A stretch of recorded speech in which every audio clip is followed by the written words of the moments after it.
A Salmo de número 34, verso 18 ao 19 diz: perto está o Senhor dos que têm o coração quebrantado, e salva os contritos de espírito. Muitos são as aflições dos justos, mas o Senhor o livra de todas. Nós vamos falar nessa noite sobre Ana, e você pode estar perguntando, mas quem foi Ana? Alguém já sabe de qual é salteado? Mas nesse texto existe um contexto muito interessante, cultural, religioso, social daquela época. Por que Ana queria, as mulheres daquela época, queria tanto um filho? Por que Ana falou: Senhor, se tu me der um filho, eu apresentarei o Senhor, entregarei na sua casa, e sobre a sua cabeça não passará navalha? Então existe algo por trás disso muito importante, e que esse algo foi a causa de tanto sofrimento na vida de Ana, mas foi a causa de Deus a colocar em uma posição na história como uma mulher de fé, como uma mulher que não abriu mão dos seus sonhos, independente daquilo que o Senhor, aquilo que ela estava vivendo naquele momento. Ana foi a mãe do profeta Samuel, para você que não conhece, para você ainda que não tem aquela intimidade com a palavra. E essa mulher, antes da sua experiência pessoal com Deus, ela é estéril, diz a palavra de Deus. Para piorar a situação dela era tão complicada, que a lei naquela época autorizava o marido que tivesse uma mulher estéril colocar outra dentro de casa. O nome dessa mulher, essa outra, era competidora, não sancionada pela lei, mas não autorizada por Deus. Isso tudo Ana vivia na sua vida. No Antigo Testamento, para você entender melhor, uma mulher que não tivesse filhos era uma mulher que carregava no seu corpo, na sua testa, vamos se dizer assim, a marca de amaldiçoada por Deus. Ana carregava isso aonde ela passava. Agora imagina alguém indo todo ano na casa de Deus, sacrificar a Deus o melhor, sacrificar a Deus o que? A sua adoração, oferecer a Deus o seu holocausto, oferecer a Deus a sua oferta. Mas quando chegava lá, alguém olhava para ela e olhava à sua volta. Na hora do almoço, a melhor parte o marido dava para Penina. Penina, queridos, Penina era sua competidora, e Ana era uma mulher sem filho, desprovida. Ela sofria. Seu marido, porque amava muito, pegava a melhor poção e dava a Ana. Ana não comia aquela poção, sabe por quê? Porque a poção que o marido dava em dobro, uma parte excelente para ela, simbolizava, aleluia, o filho que ela não tinha. E quando o marido colocava aquele outro prato na mesa, que ela olhava, ela falava em seu coração: como eu comerei? Como eu vou degustar isso se eu não tenho filho? Cadê meu filho que está aqui para sentar? Aleluia. 1 Samuel capítulo 1, verso 1 ao 6 diz: houve um homem de Ramataizofim, da montanha de Efraim, cujo nome era Eucana, filho de Jeroão, filho de Eliú, filho de Tou, filho de Zufer, Efateu. E esse tinha duas mulheres, o nome de uma era Ana e da outra Penina. E Penina tinha filhos, porém Ana não tinha. Subia, pois, esse homem da sua cidade de ano em ano a adorar e sacrificar ao Senhor dos exércitos em Siló. E estavam ali o sacerdote do Senhor, Ofni e Finéias, os dois filhos de Eli. E sucedeu que no dia em que Eucana sacrificava, dava ele a porção a Penina, sua mulher, e a todos os seus filhos, e a todas as suas filhas. Porém, a Ana dava uma parte excelente, porque amava Ana, embora o Senhor lhe tinha cerrado a madre. E a sua rival excessivamente a provocava para irritar, porque o Senhor lhe tinha cerrado a madre. Ana, uma mulher piedosa. Ana, uma mulher que não media esforços para adorar a Deus. E a Bíblia diz que Ana sofria com isso tudo. Quem sabe Ana estava numa depressão profunda.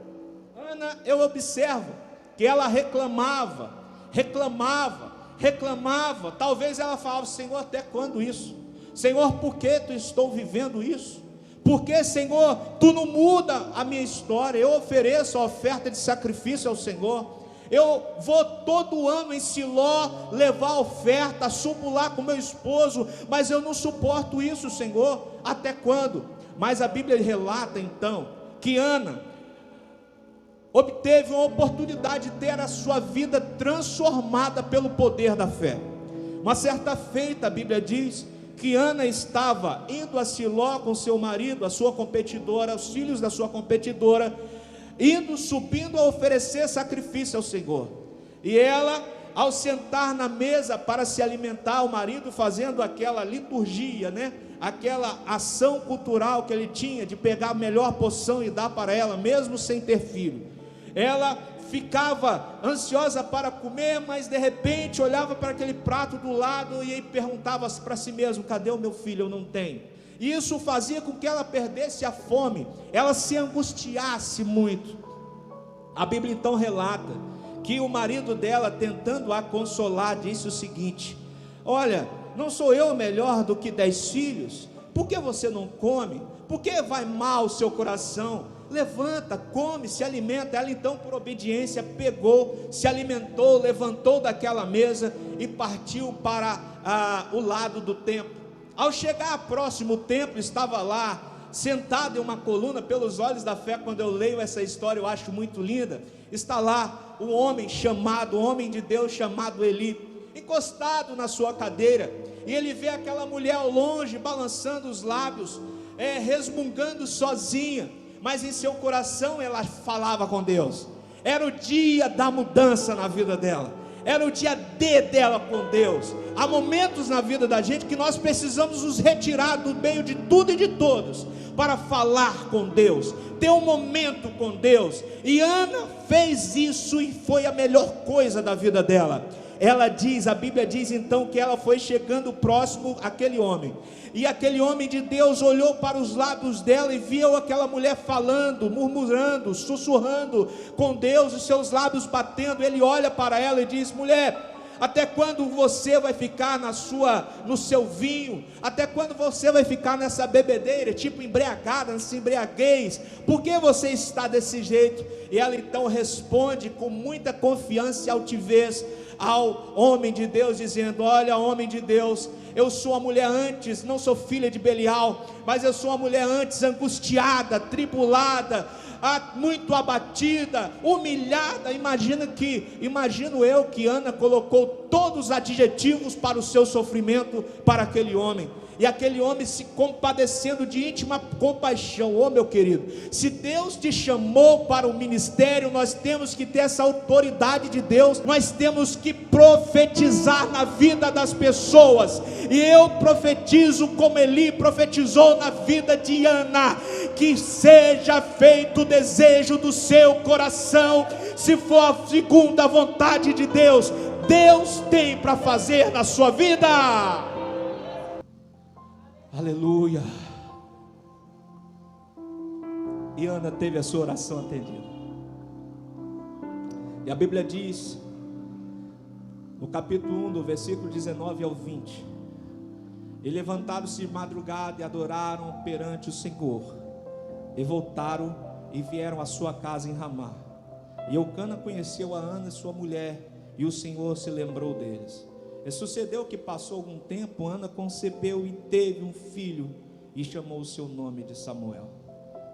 Deus não vai te dar qualquer coisa. Talvez pode até estar demorando, mas a promessa de Deus é que Ele vai te dar. E quando Ele te dá, vai ser como Samuel na sua vida. Talvez as circunstâncias podem ser muito difíceis. Eu gosto muito desse termo, vai valer a pena. Mas vai valer a pena. E quando Ana teve um filho, ela cantou ao Senhor. E sabe quem foi Samuel? Samuel foi um dos primeiros profetas, um dos últimos juízes. Últimos dos juízes e primeiro profeta. Um homem que foi juiz sobre Israel e pegou todas as transições de Israel, o desenvolvimento de Israel. Ele acompanhou todas. Simples assim. Pode até estar difícil, mas o que Deus tem para você é muito grande. Imagina agora Ana olhando para o seu filho, sendo juiz em Israel, profeta em Israel, um menino que Deus usava, um menino que Deus falava com ele, que veio praticamente para condenar e sentenciar a casa de Eli e os dois falsos profetas, que comia tudo aquilo que os homens e as mulheres vinham apresentar ao altar do Senhor, Eufini e Finéias. Homem de fé, que Deus falava e que era amigo de Deus. Ei, Deus quer te dar coisa nova, e é isso que Deus fez com ela. E sabe qual foi o cântico de Ana? Então Ana orou no capítulo de número 1, 19, no capítulo de número 2, 1 ao 2, diz que então Ana orou e disse: o meu coração exulta ao Senhor. Depois de tanta provação, depois de tanta luta, ela disse: o meu coração exulta ao Senhor, o meu poder está exaltado no Senhor. Quer dizer, eu não tenho poder, eu não tenho vida fora de Deus. Quer dizer, ela tinha se entregado de corpo e alma ao Senhor. Eu acho que o maior bem de uma mãe e de um pai, mais ainda para a mãe, é um filho. Mas sabe o que Ana fez? Ela falou: Senhor, se tu me der um filho, eu apresentarei ele na sua casa, e lá ele viverá por todos os dias da sua vida, na sua cabeça não passará navalha. Era um ato de quem confiava no Senhor, estava apresentando ao Senhor alguém por um período de tempo ou por toda a vida. Era não passar navalha na cabeça daquela criança. E ela fez isso.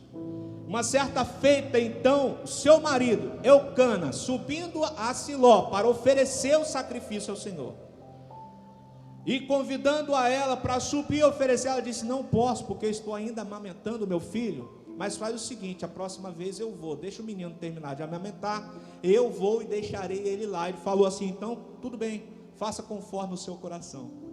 Passou-se um período de tempo, ela se levantou no outro ano, juntamente com toda a sua família, e foi e levou o seu filho, e lá degolaram o carneiro e ofertaram ao Senhor. E aí, pelos olhos da fé, eu posso ver Ana chegando lá até Eli, falando: ô meu Senhor, eu sou aquela mulher que cheguei aqui desorientada. É você? Quem é você? Eu não estou lembrado de você. Não, você lembra que você me abençoou e eu saí daqui saltando de alegria, tomando posse? Mas eu não estou lembrado. Não, eu sou aquela mulher estéril que não gerava filhos, mas o Senhor me abençoou, eu tomei posse, estou aqui para deixar o meu filho. Estou aqui para deixar o meu filho, estou aqui para deixar aquilo que o Senhor me deu, porque Ele me deu, então eu entrego novamente a Ele, porque esse foi o meu voto, que Ele habitaria na casa do Senhor por todos os dias. O que você tem entregado o seu melhor para o Senhor? Você tem entregado ao Senhor a sua vida, os seus filhos? Você tem sacrificado isso ao Senhor? Ou você tem feito votos ao Senhor e não tem cumprido? É isso que Deus quer da nossa vida: dedicação, seriedade, transparência em tudo. Se você votou, faça como Ana, vai lá na casa do Senhor e cumpra o seu voto. Vamos lá, eu amo a oração de Ana. O meu coração exulta ao Senhor, o meu poder está exaltado no Senhor, a minha boca se dilatou sobre os meus inimigos, porquanto me alegro na tua salvação. Não há santo como o Senhor, porque não há outro fora de ti, rocha nenhuma há como nosso Deus. Sabe o que eu desejo para você? Que você entre aqui semana que vem e filosofe como Ana filosofou no Espírito para os seus pastores, para os seus pastores. Ó pastor, eu tive uma experiência tão maravilhosa com Deus, e Deus fez isso na minha vida, pastor. Eu não tenho palavras, o meu coração exulta no Senhor, aleluia. Não há rocha fora do Senhor, não há outro Deus fora dele. Eu não sei o que você vai dizer, mas eu profetizo em nome, levanta a sua mão que eu quero profetizar, eu acredito, eu profetizo em nome de Jesus que haja bonança na sua vida, eu profetizo em nome de Jesus que a sua história seja revogada, eu profetizo em nome de Jesus que assim como Ana viveu todas as humilhações e obteve vitória da parte de Deus, que a igreja, os irmãos da IMCC e todos aqueles que estão assistindo possam alcançar de Deus a graça, a misericórdia, o poder e a virtude.